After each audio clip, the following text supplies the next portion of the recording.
Hello everyone, स्वागत है आप सभी का एक बार फिर दांगी अकेडमी पर। तो जैसा कि थंबनेल में आपने देखा, काफ़ी बड़ा अपडेट निकल के आ रहा है। बड़ा क्या, ये बार बार आता है, फिर इसको वापस से हटा दिया जाता है।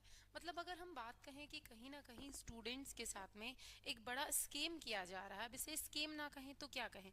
मतलब अगर हम रिजल्ट्स की बात करें तो कम से कम 3 बार इससे पहले ऑलरेडी प्रोविजनल रिजल्ट जारी कर दिया गया, उसके बाद इस रिजल्ट को हटा दिया गया, फिर अब ये 4th टाइम हो रहा है।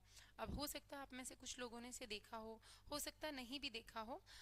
तो अब उससे क्या होता है कि जो कट ऑफ हम भी आपके साथ में शेयर करते हैं। देखिए, बार बार डेटा जब आगे पीछे होता है तो ऐसा तो नहीं है कि सेम ही डाटा रहने वाला। अब किसी स्टेट की काउंसलिंग चल रही है, बच्चे ने उधर एडमिशन्स ले लिया, तो कट ऑफ का जो क्राइटेरिया है अगर वो सेम डेट को उसी टाइम पर होती है तो हर एक जो डाटा हम लेकर आते हैं वो डेफिनेटली एक्यूरेट ही जाता है। लेकिन अब यहाँ पे फ्लक्चुएशंस जब हो रहे हैं, बार बार डेट को एक्सटेंड किया जा रहा है, तो हम डाटा के बेस पे ही काम करते हैं। तो अब ऐसा तो नहीं है कि हमें पहले से पता हो कि 15 दिन बाद इसको कैंसिल कर दिया जाएगा, तो हम उसके अकॉर्डिंग कैसे बना पाएंगे। तो जो डाटा होता है उसके अकॉर्डिंग ही हम आप लोगों के लिए कट ऑफ लेकर आते हैं। अब फाइनली डिक्लेयर्ड है, तो अब जो है मैं आपको कट ऑफ बता देती हूँ। बाकी इससे रिलेटेड फिर भी अगर डाउट आते हैं तो आप कमेंट कर सकते हो। और कितने बच्चों ने ये चीज़ देखी थी या नोटिस करी थी, 3 बार ऑलरेडी प्रोविजनल रिजल्ट जारी कर दिया गया था और उसे हटा दिया गया था, मुझे कमेंट करके ज़रूर बताइएगा। तो एमसीसी की साइट्स पर भी अब ये सब खिलवाड़ हमें देखने को मिल रहा है, फिर हम विश्वास कहाँ करें।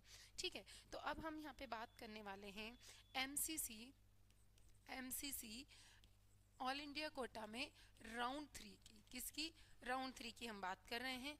तो देखो, राउंड 3 में देखेंगे हम एमबीबीएस के लिए। किसके लिए देखने वाले हैं? एमबीबीएस के लिए देखेंगे। तो एमबीबीएस में जो हमें दिखाई दे रहा है, जो सीटें हमें दिख रही हैं, पहले हम जनरल कैटेगरी के अकॉर्डिंग बात करते हैं, फिर ओबीसी को देखेंगे, देन ईडब्ल्यूएस, एससी और एसटी का। ठीक है, तो अब यहाँ पर हम पहले कट ऑफ देख लेते हैं। कट ऑफ अभी तक क्या रहा है, इस बार कितना जा सकता है। ठीक है, तो देखिए जनरल की हम बात करें तो ये हो सकता है 26,178 था।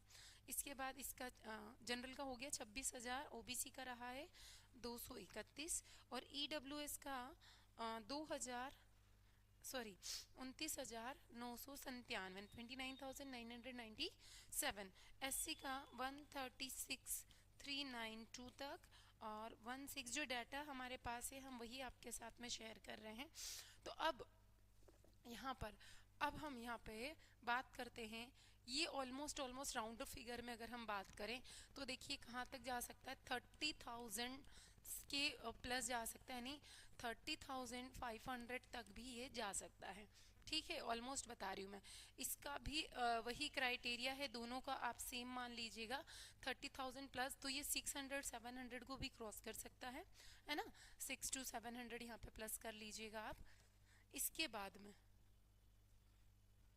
इसके बाद अगर यहाँ पर हम ईडब्ल्यूएस की बात करें तो ईडब्ल्यूएस का भी ऑलमोस्ट यही रहने वाला है।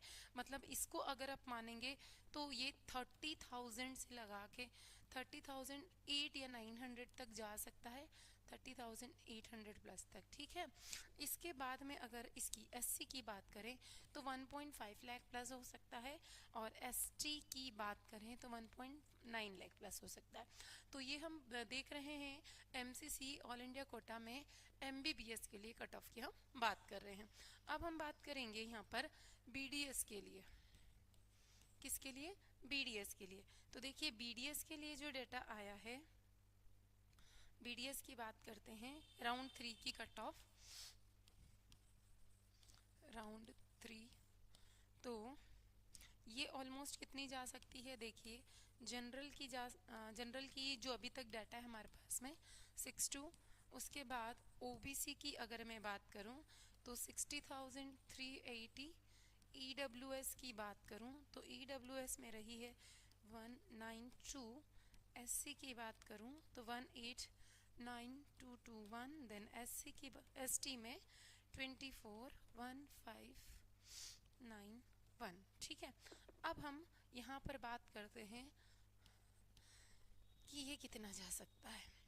तो देखिए ऑलमोस्ट 49 का तो अभी तक रहा है, तो यहाँ पर ये हो सकता है 50,000, है ना, 50 5000 प्लस, ठीक है। इसके बाद में ओबीसी की बात करें तो ओबीसी का 65,000 प्लस जाएगा। देन ईडब्ल्यूएस की अगर देखें तो ईडब्ल्यूएस का 58 टू 59 है ना, 58 टू 59,000, ठीक है। इसके बाद एससी की बात करें तो अप्रोक्सीमेट ये 2 लाख प्लस जा सकता है, ठीक है। और एसटी की तो ऑलरेडी 2 लाख तो पहले से आया, तो 2.5 लाख तक ये हो सकता है, ठीक है। ये रही कट ऑफ हमारी बीडीएस के लिए। किसके लिए रही है? बीडीएस के लिए। अब हम यहाँ पर बीएससी नर्सिंग के भी कट ऑफ की बात कर लेते हैं कि बीएससी नर्सिंग में कितना अभी तक रहा है और अब कितना रह सकता है। तो देखिए BSc nursing, BSc nursing round 3 इसका है यहाँ पर। जनरल का कितना है? ओबीसी, ईडब्ल्यूएस और एससी देन एसटी। मतलब इतने बार रिजल्ट हटाना राउंड 3 का बहुत गड़बड़ी यहाँ है। फाइनली हो गया है, तो अब हम स्ट्रे वैकेंसी का देख रहे हैं। जो मैं भी कट ऑफ बता रही हूँ ना आपको राउंड फिगर में, वो स्ट्रे वैकेंसी। अगर आप कंफ्यूज हैं तो जान लीजिए। तो जनरल का कितना है? 115812। इसके बाद ईडब्ल्यूएस का 100,955 एंड ओबीसी का 117,794। ये सबसे हाईएस्ट कट ऑफ बता रही हूँ मैं, ठीक है। ये भले किसी भी कॉलेज में रहा, लेकिन हाईएस्ट है ये। इसके बाद एससी का रहा है 245360। इसके बाद में ये रहा है 339863, ठीक है। अब हम यहाँ पर बात करते हैं कि ऑलमोस्ट कितना जा सकता है। तो देखिए अब तो बहुत ज़्यादा सीटें तो है नहीं वैसे, लेकिन अब भी हम अगर कट ऑफ देखें इसके ऊपर ही जब जाएगा तो ये कितना जाएगा? पहले ही इतना तो गया था, 1.2 के तक जा सकता है, मतलब 1000 तक जा सकता है। 12,000 प्लस, ठीक है। ऐसे ना लिख के मैं ऐसे ही डायरेक्टली लिख देती हूँ 12,000। इसके बाद में ये भी आपका ऑलमोस्ट सेम ही जाने वाला है, 12,000 प्लस। और ये वाला, एक मिनट रुकिए, ईडब्ल्यूएस का आपका जाएगा 12,000 प्लस, और इसमें कुछ चेंजेस है। ये आपका थोड़ा सा बढ़ सकता है। कितना हो सकता है? ठीक है। इसके बाद में अगर हम एससी की बात करें, में ये हो सकता है ऑलमोस्ट 27, ठीक है। इसके बाद में ये वाला भी ऑलमोस्ट 35 तक जा सकता है, ठीक है। तो ये कट ऑफ की हमने बात करी है बीएससी नर्सिंग। तो अभी इस वीडियो में हमने एमबीबीएस, बीडीएस और बीएससी नर्सिंग के स्ट्रे वैकेंसी राउंड की काउंसलिंग के बारे में बात करी है कि कट ऑफ कहाँ तक जा सकता है। अगर आपको ये लिस्ट चाहिए कि हम कॉलेज कैसे भरें, तो आप मुझे कमेंट कर सकते हैं। डेफिनेटली हमसे जितना हो सकेगा हम आपकी हेल्प करेंगे। Thank you.